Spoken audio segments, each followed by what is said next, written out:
Damos gracias otro día más, otro jueves más que nos da la oportunidad de seguir aprendiendo de la historia de la iglesia a través de todos estos términos de falsa doctrina que hemos estado viendo, religiones, y ahora enséñanos a través de tu palabra el verdadero significado del término cristiano para que nos midamos como siempre en tu palabra, agradecidos por toda la provisión que nos has dado, especialmente la espiritual, y que sigamos ejercitándonos en ella para cada día parecernos más a tu Hijo Jesucristo y que mostremos tu carácter cada vez más a las personas y seguir predicando dentro y fuera del tiempo para que muchos lleguen a conocer lo que es un cristiano verdadero a través del poder de tu Espíritu Santo.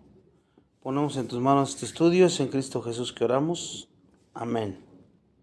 Después de haber visto el origen de la Iglesia Católica Romana y otras sectas que hemos visto en los estudios anteriores, que hubo en aquella época después de que mueren los discípulos, ahora vamos a ver que a los seguidores de Jesucristo se les llamó por primera vez cristianos en Hechos 11:26. En Hechos 11:26, por parte de los gentiles de Antioquía de Siria. Y muy probable es que ese nombre fuera un insulto, no es que les haya puesto cristianos como para enaltecerlos, sino era como un insulto, porque en el Nuevo Testamento los creyentes nunca se refieren a sí mismos como cristianos, así que ellos mismos digan que son cristianos, sino que siempre se les menciona como hermanos, ¿no? Términos como hermanos, Hechos 15:1. Hechos 15:1 y Primera de Corintios 16:20. Primera de Corintios 16:20. Y también en el Nuevo Testamento se les llama discípulos. Hechos 11:26. Discípulos, Hechos 11:26. Y los santos. Hechos 9:13. Los santos. O los del camino. Hechos 9:2. Hechos 9:2, los del camino. Y Pablo perseguía a los que pertenecían al camino. Dices ahí Hechos. Entonces aquí nos da a entender que una descripción de los primeros cristianos podría haber sido gente del camino también. Pero nunca a sí mismos se llamaron ellos cristianos. Los creyentes en Cristo llegaron a llamarse cristianos durante una época de rápida expansión de la iglesia, que creció primero 3,000 y luego 5,000 con Pedro, y se creció rápidamente la iglesia. Entonces la persecución había obligado a muchos creyentes a abandonar Jerusalén, y entonces empezaron a dispersar por diversas zonas y empezaron a llevar el evangelio por todas las partes donde se dispersaron. Al principio la evangelización pues se limitó a las poblaciones judías de ahí de Jerusalén y sus alrededores, pero eso cambió. Hechos 11, 20, 21, ahí cambió todo. Hechos 11, 20, 21, que dice que unos varones de Chipre y de Ciriné, los cuales cuando entraron en Antioquía, hablaron también a los griegos, anunciándoles el evangelio del Señor Jesús. Ya fue a los griegos ahí, en Chipre. Y la mano del Señor dice que estaba con ellos, y gran número creyó de griegos, y se convirtió al Señor. Eso está en la cita que le di. Luego vemos por otro lado en Hechos 11:26. Hechos 11:26 vemos a Bernabé, que él estaba en Antioquía, al igual que el recién convertido Saulo, porque allí en Hechos 11 ya era Saulo, ya era Pablo, ya se había convertido. Y Bernabé y Pablo estaban enseñando en la iglesia. Y dice el texto de Hechos 11:26. Y a los discípulos se les llamó cristianos por primera vez en Antioquía. Es la cita que dije hace rato donde por primera vez les llamaron. Pero como dije anteriormente, ese nombre de cristiano no fue como un halago, sino todo lo contrario, porque en la época en que los creyentes se les dio el calificativo de cristianos, era muy habitual que los griegos pusieran apodos burlones a determinados grupos. Les ponían apodos burlones. Así los leales, los que eran leales al general romano Pompeyo, los griegos los apodaban los pompeyanos, por ejemplo. Seguían a Pompeyo. Y luego los que seguían al general Sula les apodaban los sulanos. Era la costumbre habitual de los griegos. Entonces los que alegaban públicamente y que les gustaba con mucho entusiasmo alegarle al emperador Nerón Augusto, recibieron el nombre de agustinos. Los agustinos, porque les gustaba alabar a Nerón, a Augusto. Y entonces, pues eso significaba que los identificaban como partido de la organización o del grupo, ¿no? Poniéndoles esos apodos los griegos. Para los griegos, todo era un divertido juego de palabras, por eso lo hacían, pero también era un gesto de desprecio verbal. O sea, se les ponían esos apodos como para burlarse de ellos. Y luego surgió un nuevo grupo en Antioquía, como se caracterizaban por un comportamiento y un discurso centrado en Cristo, pues estos iguales pusieron el apodo de cristianos para que identificarlos como los del partido de Cristo, como los del partido de Nerón Augusto, los del partido de los pompeyanos y así. Los griegos les pusieron ese apodo. Así empezó el nombre de cristianos. Ahora, en la primera década después de la resurrección, la palabra Cristo significaba poco para la población en general. O sea, no creo que decían Cristo y era como no conocía, como lo rechazaron, como lo mataron. Y hablando después de que resucita, esa palabra para la población en general tenía poco significado para ellos. De hecho, algunas fuentes antiguas se refieren a los creyentes como cherestinos, con H, cherestinos. Y ellos decían que su figura clave era cherestus, cherestus. Ahí podemos ver cómo tenían un conocimiento muy limitado de la fe real. Eso es lo que mencionan algunas fuentes antiguas sobre esto que estamos viendo. Entonces ellos no conocían, tenían un limitado muy poco de la fe real. Esto hace que parezca aún más probable que la palabra cristiano fuera improvisada por quienes no estaban involucrados en el cristianismo. Entonces entendemos aquí que los judíos no creyentes de aquella época no se habrían referido a los cristianos como cristianos. O sea, los judíos no.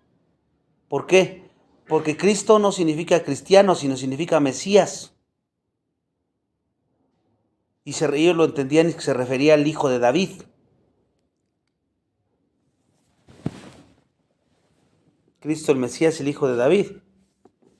Entonces, para los judíos incrédulos, el término Cristo era exactamente lo que ellos no creían que era Jesús, o sea, el Salvador. Eso para ellos no significaba eso. para los judíos incrédulos. Entonces, tal término, por eso no habría sido utilizado por los judíos, obviamente hasta que se convirtiera en una palabra establecida ya y en una palabra autónoma, la palabra cristiano, cristianos. En el libro de los Hechos, vemos que los judíos incrédulos se refieren a los cristianos como la secta de los nazarenos. Hechos 24:5. Los griegos ya vimos que fueron los que les pusieron el apodo, ¿no? Pero fueron los griegos. Pero los judíos, pues ellos le llamaban la secta de los nazarenos, ahí en Hechos 24:5. ¿Por qué? Porque recordemos que Nazaret, una ciudad de baja reputación para la mayoría de los israelitas, era la de más baja reputación, Nazaret. Entonces la secta de los nazarenos también lo decían con desprecio, porque despreciaban a la misma Nazaret, porque Juan 1:46, por eso dice ahí Juan 1:46, dice, y Natanael le dijo, ¿puede algo bueno salir de Nazaret? Felipe le dijo, ven y ve. Cuando le estaba diciendo Felipe que ahí había visto al Salvador, y él dice, no creía, porque Nazaret, ¿cómo va a salir algo bueno de esa ciudad baja reputación?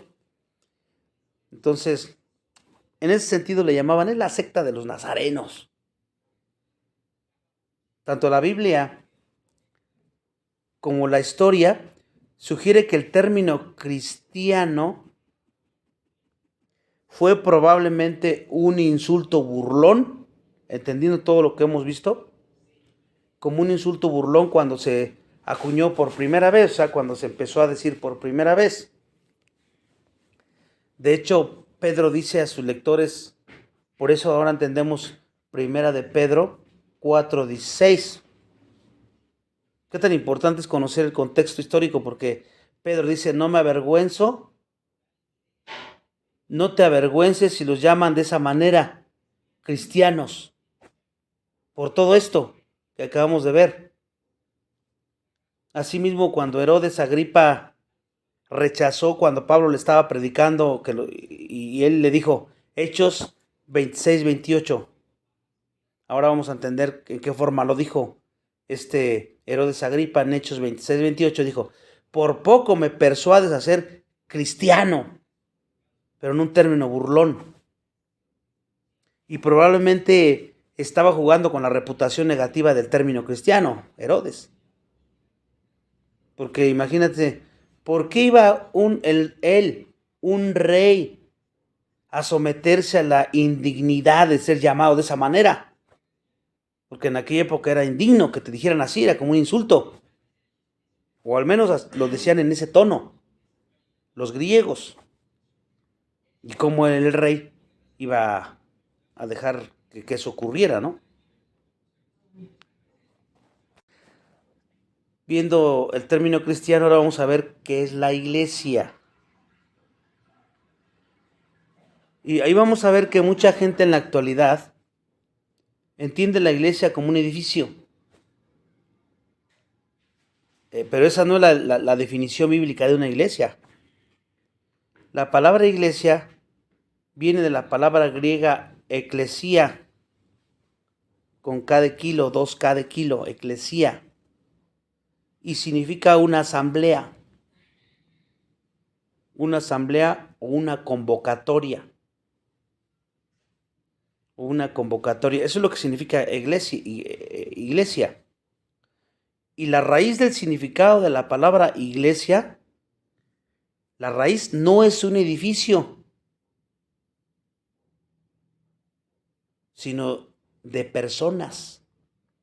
Ese es el significado, la raíz del significado, iglesia, personas. Es irónico que cuando las pregunta a la gente, ¿a cuál iglesia vas? Inusualmente ellos se refieren siempre al edificio, no se refieren a las personas. En Romanos 16:5 dice, saluda también a la iglesia de su casa. Y ahí Pablo se refiere a la iglesia en su casa, o sea, las personas que estaban ahí en la casa. No se estaba refiriendo a un edificio, sino al cuerpo de creyentes que estaban en esa casa. Ajá. La iglesia es el cuerpo de Cristo donde Él es la cabeza. Lo dice Efesios 1, 22, 23. Las personas cristianas somos el cuerpo y Él sigue siendo nuestra cabeza. Por eso dice ese texto que acabo de dar. Y sometió todas las cosas bajo sus pies y lo dio por cabeza sobre todas las cosas a la iglesia, la cual es su cuerpo, la plenitud de aquel que todo lo llena en todo. Con esto entendemos que el cuerpo de Cristo está formado por todos los creyentes en Jesucristo. ¿Desde cuándo? Ya vimos que empezó la iglesia en Hechos 2, el día de Pentecostés. De ahí empezó la iglesia. Antes no existía la iglesia. Ya lo vimos. Y el cuerpo de Cristo está formado desde ahí hasta la fecha. Y así seguirá hasta la segunda venida de Cristo, en el arrebatamiento. Ahora, es importante entender que el cuerpo de Cristo comprende dos aspectos.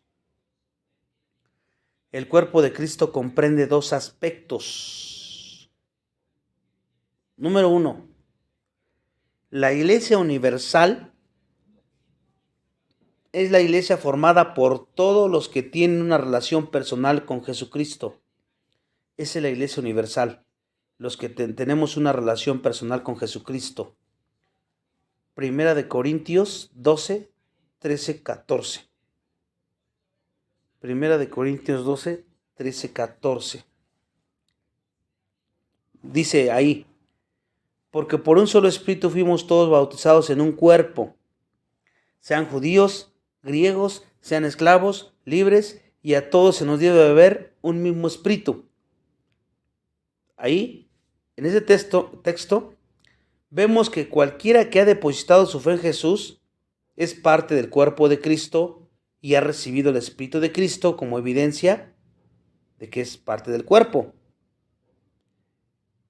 La Iglesia Universal de Dios, entonces, entendiendo esto, la forman todos aquellos que han recibido la salvación a través de la fe de Jesús. Todos los que hemos recibido la fe a través de la salvación. Esa es el primer componente de la iglesia, del cuerpo de Cristo, que dije que son dos aspectos.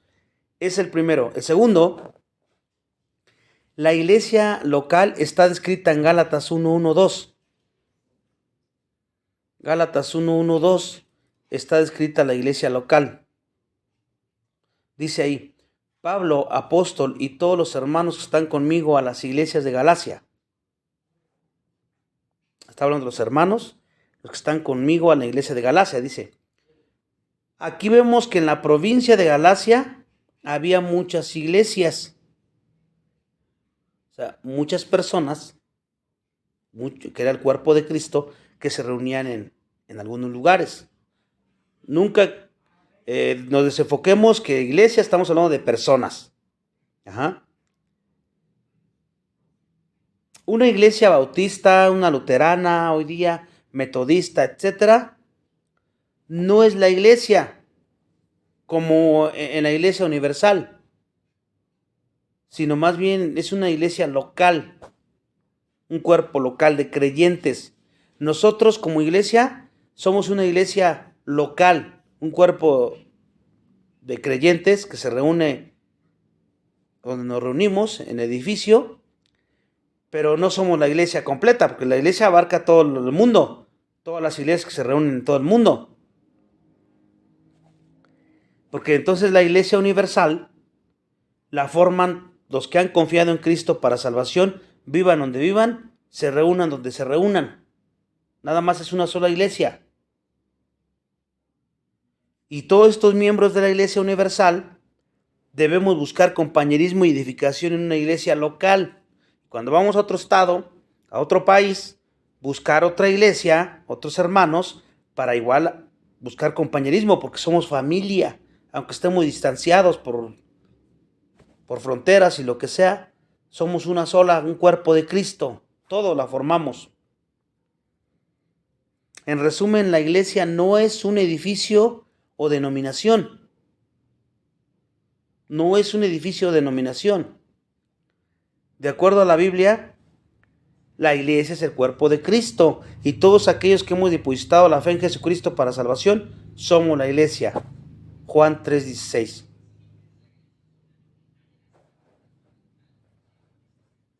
Y aquí, haciendo un paréntesis, es importante aclarar que yo no puedo decir, no, pues yo también soy de la iglesia porque creí en Jesús como Señor y Salvador y no te congregas.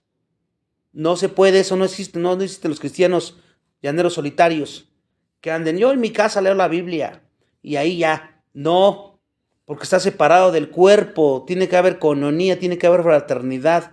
Hebreos dice que no dejen de congregarse como muchos tienen por costumbre.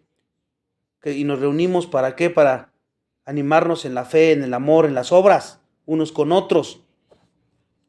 Porque si hay por ahí hay quienes creen que pueden estar sin congregarse. No, eso no funciona así. Hay miembros de la Iglesia Universal en las iglesias locales. La iglesia local es donde los miembros de la Iglesia Universal podemos aplicar plenamente los principios del cuerpo, que dice Primera de Corintios, capítulo 12. Capítulo 12, Primera de Corintios 12, donde dice que nos tenemos que alentar, nos tenemos que enseñar, nos tenemos que edificar unos a otros en el conocimiento y gracia de nuestro Señor Jesucristo. En el conocimiento y gracia de nuestro Señor Jesucristo. Entendiendo que la iglesia, ahora vamos a ver el propósito de la iglesia. El propósito de la iglesia. Hechos 2:42, empezamos ahí. Hechos 2:42. Y este puede ser considerado como una declaración del propósito de la iglesia, porque ahí dice que perseveraban en la doctrina de los apóstoles, en la comunión unos con otros, en el partimiento del pan y las oraciones. Perseveraban en la doctrina, en la comunión unos con otros, partimiento del pan, que es la cena del Señor, y orando unos con otros. Entonces, de acuerdo con la Escritura, el propósito o actividades de la iglesia debe ser, número 1, enseñar la doctrina bíblica. Enseñar la doctrina bíblica.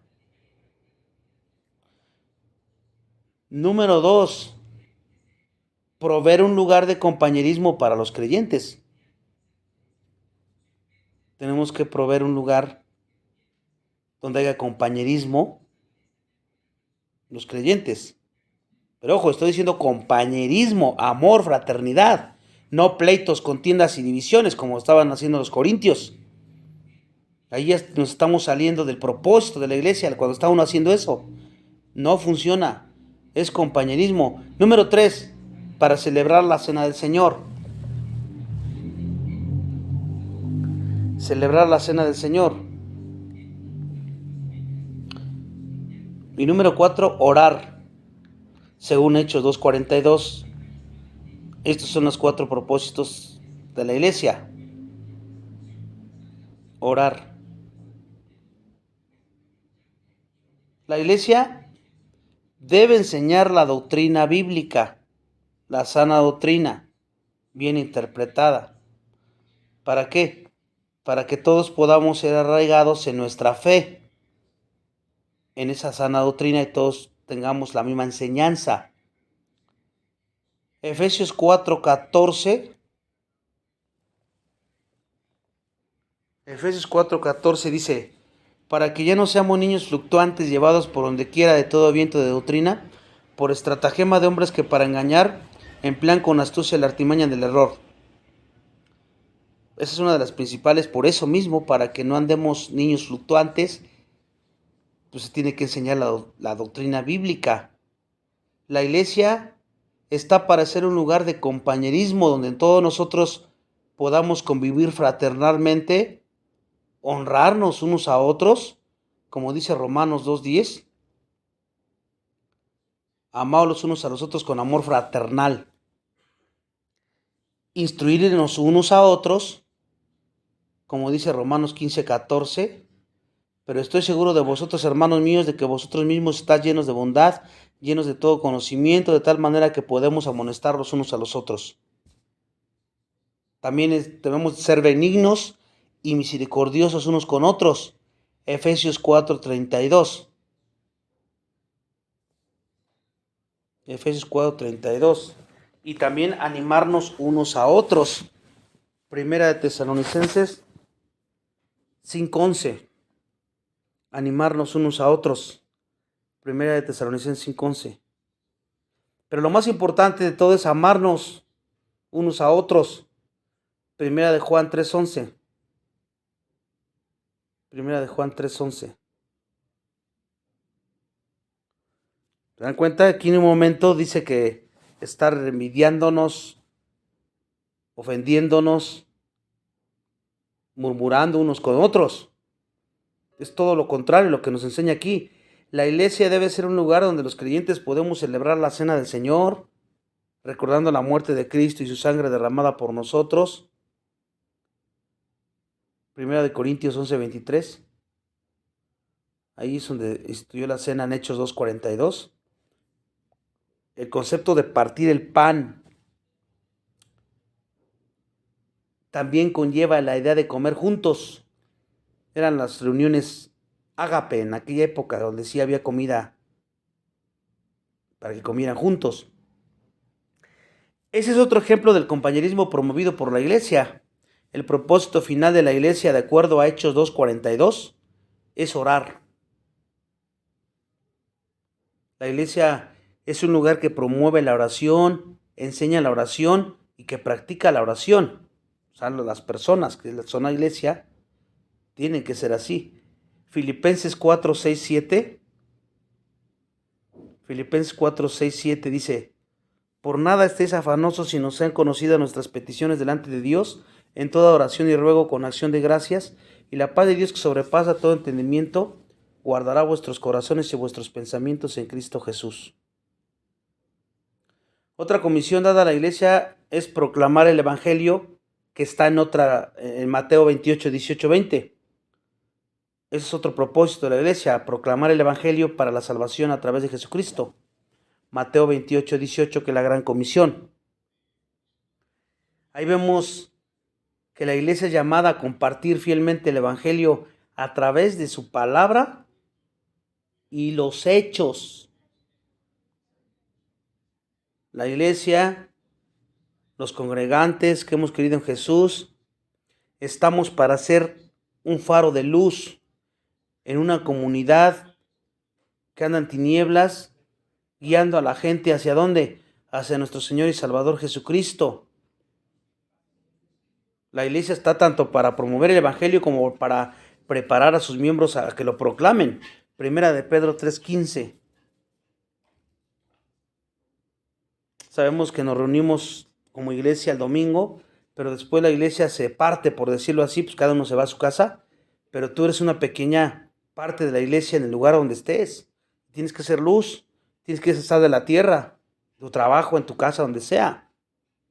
Porque si no lo haces así, pues queda mal todo el cuerpo de Cristo. Cristo mismo. Algunos propósitos finales de la iglesia también están en Santiago 1:27. Santiago 1:27 dice: la religión pura y sin mácula delante de Dios al Padre es esta: visitar a los huérfanos y a las viudas en sus tribulaciones y guardar sin mancha del mundo. ¿Qué está diciendo aquí? Que la iglesia está también para ministrar a aquellos que están en necesidad. Cuando alguien esté necesitado, poder nosotros ayudar. Y eso incluye no solo el compartirles el evangelio, nada más, sino también, si ya tenemos la posibilidad, proveer para sus necesidades: comida, ropa, hospedaje, como sea necesario, como sea apropiado. La iglesia está también para equiparnos en Cristo con las herramientas que necesitamos para vencer el pecado y permanecer libres de la contaminación del mundo. Y todo esto se logra por medio de la enseñanza bíblica y el compañerismo cristiano. Por eso es tan importante reunirnos, tener coinonía, no solamente el domingo, sino también en otros días de la semana, estudiando la palabra, orando juntos y haciendo compañerismo. Entendiendo todo esto, ¿cuál es el propósito de la iglesia? Vuelvo a preguntar. Y Pablo da una excelente ilustración en 1 Corintios 12, del 12 al 27. 1 Corintios 12, del 12 al 27. La iglesia es el cuerpo de Dios. Así lo menciona él y ahí desglosa, ¿no? Que a poco todos son ojos, no pueden ser todos orejas, etc. En el contexto de 1 Corintios 12. Pero él lo da a entender como que somos sus manos, su boca, sus pies en este mundo. Eso es lo que somos.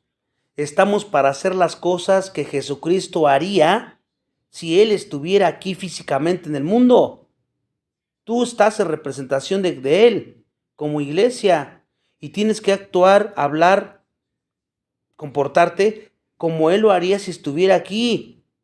De cierta manera Él sigue aquí. ¿Y cómo se manifiesta? Pues a través de ti y de mí, que somos la iglesia. Así debería de ser.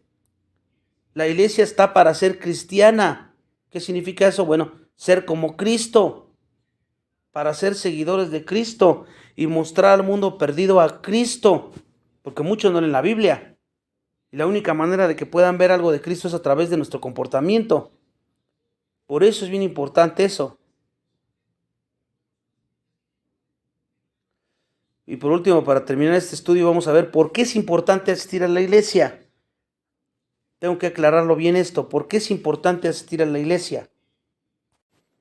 Bueno, pues la Biblia nos dice que necesitamos asistir a la iglesia para que podamos alabar a Dios con otro creyente y ser instruidos en su palabra para nuestro crecimiento espiritual, como ya lo hemos visto. Por eso la iglesia perseveraba en la doctrina de los apóstoles, en la comunión unos con otros, en el partimiento del pan y las oraciones que vimos en el versículo anterior. Debemos seguir el ejemplo de devoción y de las demás cosas. Pero hay que entender que en aquel entonces los primeros cristianos no tenían un edificio designado para la iglesia, como ahora lo tenemos.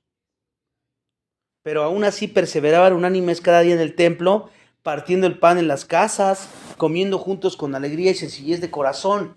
Hechos 2:46. No había un edificio designado donde tocar, donde se pudiera. Y lo hacían constantemente, todos los días, dice ahí el texto. Donde quiera que se lleve a cabo la reunión, los creyentes crecen en el compañerismo con otros creyentes y en la enseñanza de la palabra de Dios. Esto hay que entenderlo porque a veces pensamos como que consagramos el lugar donde vamos y pensamos que ahí nada más está Dios. Pero aquí vemos que con que seas creyente y te reúnas en cualquier lugar para crecer en el compañerismo y enseñando la palabra de Dios, somos edificados. La asistencia a la iglesia no es solo una buena sugerencia, es la voluntad de Dios para los creyentes. Hebreos 10:25. A veces, como dije hace rato, pues puedes pensar que tú solo en tu casa, pero porque no quieres congregarte, porque a veces dicen que ahí van puro hipócrita, te han dañado a personas de iglesias donde has sido, religiones donde has sido, y entonces está uno traumado, resentido, y dice, yo ya no, son pura bola de hipócritas mentirosos, porque por unos pagan todos, y entonces el que sale perjudicado es Dios. Pero lo que haga el hombre no debería de cambiar tu opinión que tienes de Dios si eres creyente. Porque Dios es Dios perfecto y santo y el hombre es pecador. Tarde que temprano, por muy maduro que seas o sean los hermanos, podemos pecar unos contra otros. Podemos arrepentirnos y pedirnos perdón, eso también lo sabemos. Pero hay gente que por esas razones, heridos, lastimados, ya no quieren congregarse. y prefieren estar solos. No, tienen que buscar un lugar. Hoy día, por la gracia de Dios, ya hay lugares establecidos para la iglesia. Antes no los había. Entonces tienes que buscar uno para congregarte. Hebreos 10:25 dice que no debemos dejar de congregarnos como algunos tienen por costumbre, sino exhortándonos, y tanto más cuando veáis que aquel día se acerca. Si nada más voy a estar de cachafallas, a la defensiva, si voy a una iglesia porque ya me lastimaron, no lo van a volver a hacer. Pues eso también está complicado porque estás en la defensiva y quieras o no, pues no hay iglesias perfectas, ni hombres perfectos y mujeres perfectas, donde jamás te vayan a hacer algo que te incomode. Eso no existe. Hay iglesias puras de doctrina.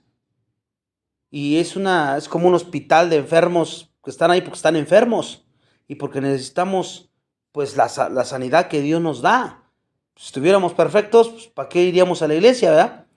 Ni siquiera tendríamos la necesidad de un salvador. ¿Para qué? Pues soy perfecto. Entonces mucha gente no ha entendido este tipo de cosas porque el orgullo está por delante, el ego, el yo y cosas así. Y no se dan cuenta que el mal está en ellos. Sí, está bueno buscar una iglesia de sana doctrina, pero no esperes que llegues a una iglesia de sana doctrina y porque es de sana doctrina, diga, no, pues aquí puro amor va a haber, ¿verdad? Y todos bien perfectos. No es así porque la Biblia dice que también está la cizaña con el trigo están juntos y es necesario para que salgan los aprobados. Entonces se trata de ir a buscar a Dios, a edificarme, que Dios me edifique, a oír su palabra, a alabarlo a Él, que Él sea el centro. No ir a buscar la perfección de los hermanos o las hermanas, porque no la vas a encontrar. Juzgando a los hermanos, hermanas, no. Incluso en la iglesia primitiva algunos estaban cayendo en el mal hábito de no reunirse con otros creyentes, por cualquiera que fuera la situación. Por eso Hebreos les dice eso, porque pues no se estaban congregando. Y Hebreos les dice, ese no es el camino a seguir, hermanos. Necesitamos la fortaleza que nos brinda el asistir a la iglesia. Y a la llegada del fin de los tiempos nos debe impulsar a ser más dedicados en ir a la iglesia. Sin importar todo lo que mencioné atrás que pudiera ser negativo. Pero si lo vemos en el enfoque de la Biblia, todo es para bien. Porque ¿cómo creces tú y cómo aprendes a amar incondicionalmente si no te enfrentas en estas situaciones? No puedes. Tienes que mostrar el amor ágape, pues tienes que llegar con personas que te traten mal y que te lleguen a defraudar para que tú ames incondicionalmente. Es lo mismo con tu cónyuge, en tu familia, en tu casa. La iglesia es el lugar donde los creyentes podemos amarnos unos a otros, exhortándonos unos a otros, considerándonos unos a otros para estimularnos en el amor y las buenas obras, como dice Hebreos 10:24. Servirnos unos a otros, instruirnos unos a otros, honrarnos unos a otros, ser bondadosos y misericordiosos unos a otros. Efesios 4:32. Y hay muchas citas que mencionan cada uno de estos que les acabo de mencionar. Ahí en la Biblia está. Cuando una persona confía en Jesucristo para salvación, en ese momento es hecha miembro del cuerpo de Cristo. ¿Y qué tiene que hacer? Pues buscar la iglesia más cercana de sana doctrina para empezar a ser partícipe con el cuerpo de Cristo, como Él lo mandó. Él mandó que te congregaras. Él instituyó pastores y maestros para que edifiquen la iglesia. Tienes que rendirle cuentas a alguien. Y hay alguien que no quieren que les diga a uno nada, y pues por eso se les hace más fácil, mejor yo solito me congrego y me solapo todas mis barbaridades. ¿Qué hago? Interpreto la Biblia a mi conveniencia y ya. Pues no funciona así. Entonces, para que el cuerpo de la iglesia funcione apropiadamente, todas las partes del cuerpo, pues necesitamos estar presentes y funcionando todos juntos. Primera de Corintios 12, 14, 20. Primera de Corintios 12, 14, 20. No es suficiente asistir a una iglesia, así que digas, yo ya cumplí. Debemos estar involucrados en algún tipo de servicio que ayude a otros. ¿Por qué? Porque Efesios 4:11 dice que Dios nos dio dones a todos. Todos tenemos dones espirituales y esos dones te los dio para servicio a otros. Si nada más voy, ya fui, ya vine y me voy, y vine y ya me voy. Y tus dones, ¿qué estás haciendo con el don que te dio Dios o los dones que te dio Dios? Si son para edificar la iglesia. Eso es bien importante también que lo entendamos. Porque muchas veces podemos decir, no, pues yo me estoy en una iglesia, pero vas y termina y córrele. Y así te la vives. Ni haces coinonía con nadie, no conoces a nadie, tú ya cumpliste. No, eso también está mal. Tienes dones que tienes que ejercitar con los demás. Ningún creyente alcanzará jamás la plena madurez espiritual. Fíjate, ninguno va a alcanzar la madurez espiritual, la plena, si no asiste a la iglesia para usar sus dones y ser animado y exhortado por otros. Primera de Corintios 12, 21, 26. Primera de Corintios 12, 21, 26. O sea, no es de que yo me encierro en mi casa, no estoy en la iglesia. Yo, estudiando la Biblia, voy a madurar, voy a crecer. Bíblicamente hablando, no. Necesitas asistir a la iglesia para que uses tus dones, no para que te los dio, para que los tengas de adorno ahí. Y que seas animado tú. A la iglesia vas a dar, no vas a recibir. Porque muchos pensamos eso. No, yo voy a ver qué me dan. Y llevas ese enfoque. Tú no vas a eso. Vas a dar, a explayar tus dones, a animar, a exhortar a los otros. Y cuando es necesario confesar los pecados unos a otros para orar juntos, como ya dije. Por estas y otras razones, la asistencia a la iglesia, la participación y el compañerismo, pues deben ser actividades regulares en tu vida como creyente. No hay esporádicamente, hay al año, 1 o 2 veces. Debe de ser algo regular. Ahora, aquí hay algo importante que me gustaría también aclarar. No es obligatoria la asistencia semanal de los creyentes a la iglesia. O sea, no es obligatoria. Pero alguien que ha confiado en Cristo, no lo va a hacer porque te están obligando o porque estás comprometido o comprometida. Deberías de tener el deseo de honrar a Dios, ser instruido de su palabra y tener compañerismo con otros creyentes voluntariamente por el agradecido y porque amas a Dios. Dios es el centro. No porque ya te comprometiste y si no te ven, pues te van a empezar a llamar la atención. Entonces tengo que ir a fuerzas. Y pudiéramos algunos hacer eso. No. Ni tampoco estás obligado a servir. Eso se hace voluntario. Dios lo pone en tu corazón y tú lo haces y empiezas a ejercer tus dones. Todo empieza en lo interno, pero todo lo debe de mover el amor a Dios. Lo amamos porque Él nos amó primero. ¿Qué es que no me valoran? ¿Qué es que no me toman en cuenta? Eso sale secundario si has entendido realmente lo que es el verdadero significado de ser cristiano. Eso es lo de menos. Si empiezas con quejas y hablando de los hermanos y las hermanas, no has entendido nada. Eres un egoísta, una egoísta, egocéntrica, soberbio, que tu Dios no es Dios, sino tú. Tú eres tu propio Dios. Y te estás autoengañando. Jesús debe de ser la piedra angular de la iglesia, como dice Primera de Pedro 2:6. Ya estamos terminando el estudio. Entonces, entendiendo eso, nosotros somos piedras vivas, dice Pedro. Eres piedra viva, sed edificados como casa espiritual y sacerdocio santo. También somos sacerdotes. ¿Para qué? Para ofrecer sacrificios espirituales. No como en el Antiguo Testamento de animales, sino espirituales, de obediencia, de almas. La ofrenda está incluida ahí también. Pero aceptables, dice ahí. ¿Cómo van a ser aceptables? Pues con la motivación correcta y con el amor correcto a Dios por medio de Jesús. Si no, aunque lo hagas, esos sacrificios no van a ser aceptables para Dios. Entonces, se podría decir que nosotros somos como materiales de construcción, ¿verdad?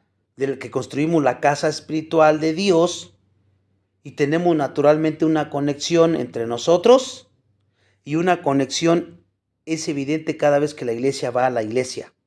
Se tiene que ver en nuestro amor, en nuestra fraternidad. El amor viene siendo como la mezcla de los tabiques que somos, la que nos mantiene unidos. Si no hay ese amor, pues van a estar una piedra por acá, otra por allá, peleándose una con otra. ¿Y qué edificio van a formar eso? Se va a ver una ruina ahí, completa, porque todos están desconformes, ¿no? Entonces, todo esto es importante también que siempre lo recordemos. No se toca mucho, pero por eso es importante tocarlo también, para que entendamos, como hemos visto, cuando se dijo por primera vez cristianos, qué es un cristiano, qué es la iglesia y cuál es el propósito de la iglesia. Hasta aquí vamos a terminar. El siguiente estudio, si Dios nos lo permite, vamos a regresarnos otra vez en el tiempo y vamos a ver quiénes fueron los padres de la iglesia primitiva. ¿Quiénes fueron los primeros padres de la iglesia primitiva? Ya lo vimos como que rapidísimo, ahora lo vamos a ver un poquito más detallado. ¿Quiénes fueron los padres, los primeros de la iglesia primitiva? Vamos a orar. Padre Santo, te alabamos, te bendecimos, te damos toda la gloria a ti y te pedimos para que nos enseñes a hacer iglesia, para que hoy nos damos cuenta que todas las cartas de Pablo son para eso, para que realmente vivamos lo que somos, el cuerpo, la iglesia.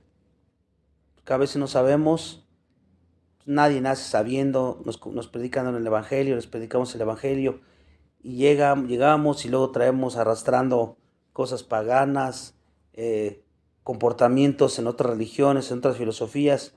Llegamos a pensar que aquí pues, es lo mismo, y a veces queremos cristianizar todas esas cosas paganas, pecaminosas. Perdónanos por eso y ayúdanos para que no sea así y que cada día podamos entender más, no solamente intelectualmente el ser cristiano y la iglesia, sino que lo estemos viviendo cada día de nuestra vida, todos los días de la semana, no nada más el domingo, y que siempre lo hagamos porque tú nos amaste primero, nosotros podemos amarte y que esa sea la verdadera motivación. Pase lo que pase, nos traten como nos traten, nos tomen o no, nos veamos o no nos veamos, eso sea lo de menos. Con que te veas tú, con eso tenemos que tener suficiente. Y eso que lo apliquemos en nuestro trabajo, en nuestra casa, en la calle, en cualquier actividad que andemos del diario, porque nuestra tendencia siempre es a vernos a nosotros. Y por eso es que a veces nos estresamos, nos enojamos, andamos airados, porque no hemos entendido nuestra función verdadera. Gracias porque nos lo muestras nuevamente y nos lo recuerdas y ayúdanos a hacerlo cada día. Por favor, te necesitamos a ti para hacerlo y en este sentir poder seguir predicando el Evangelio para que más y más puedan llegar familiares, vecinos, todos los que nos encontremos por el camino puedan llegar a ser parte de esta iglesia, pero en el contexto correcto. Te pedimos todo esto en Cristo nuestro Señor. Amén.